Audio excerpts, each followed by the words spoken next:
नमस्कार. शेतकऱ्यांसाठी महत्त्वाच्या ठळक बातम्या. चिंता वाढणार, राज्यात ऑगस्टमध्ये कमी पाऊस पडण्याची शक्यता. कांद्यासाठी स्वतंत्र महामंडळाची स्थापना करा, महाराष्ट्र राज्य कांदा उत्पादक शेतकरी संघटनेची मागणी. अमरावती जिल्ह्यात मक्का पेरणीत 210% वाढ.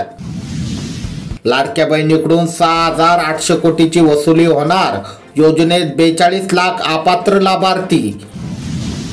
नांदेडला 15 मिनी माती तपासणी प्रयोगशाळा मंजूर. नागपुरात अतिवृष्टीमुळे 7,430 हेक्टरवर नुकसान, 7 ते 9 जुलै दरम्यान झाले होते नुकसान. खानदेशात सूर्यफुलाची पेरणी सुरू. पंतप्रधानाशिवाय देवाभाऊचं पानही हलत नाही, काँग्रेस खासदारांनी संसदेत केली कर्जमाफीची मागणी. जळगाव जिल्ह्यामध्ये केळी पीक विमा प्रस्ताव मंजुरीच्या प्रतीक्षेत. बुलढाणा जिल्ह्यात 45 नवीन आधार सेवा केंद्राची स्थापना. छत्रपती संभाजीनगर जिल्ह्यातील ई पासवरील खत साठ्यात तफावत नको.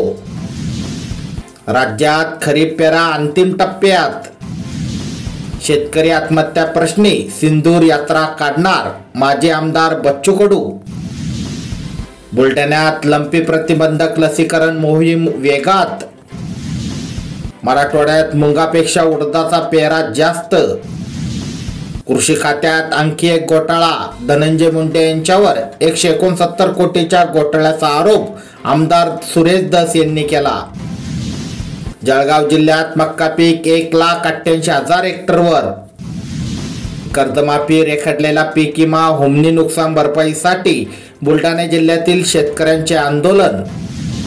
उजनी व वीर धरणातून मोठ्या प्रमाणात सोडण्यात आलेल्या पाण्यामुळे पंढरपुरात चंद्रभागेला पूर परिस्थिती, मंदिरे पाण्याखाली. लाडक्या बहिणींची पडताळणी सुरू ठेवा, मुख्यमंत्री फडणवीस. लंपीने अहिल्यानगरला 14, मोहोळमध्ये 2 पशुधन दगावले. पूर्व विदर्भात धडक सिंचन विहिरीचा कार्यक्रम शासन गुंडाळणार.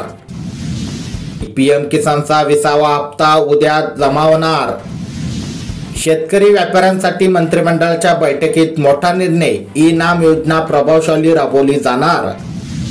ब्राझीलमधून वाढतोय कापूस आयात, भारताची आयात जास्त, निर्यात कमी. लाडकी बहीण योजनेचा लाभ घेणाऱ्या शासकीय महिला कर्मचाऱ्यांकडून रक्कम वसूल करून कारवाई करणार, आदिती तटकरे. जायकवाडी धरण भरले काठोकाठ, दरवाजा उघडणार. अशाच प्रकारच्या शेतीविषयक बातम्यांसाठी आपले चॅनल नक्की सबस्क्राईब करा. धन्यवाद.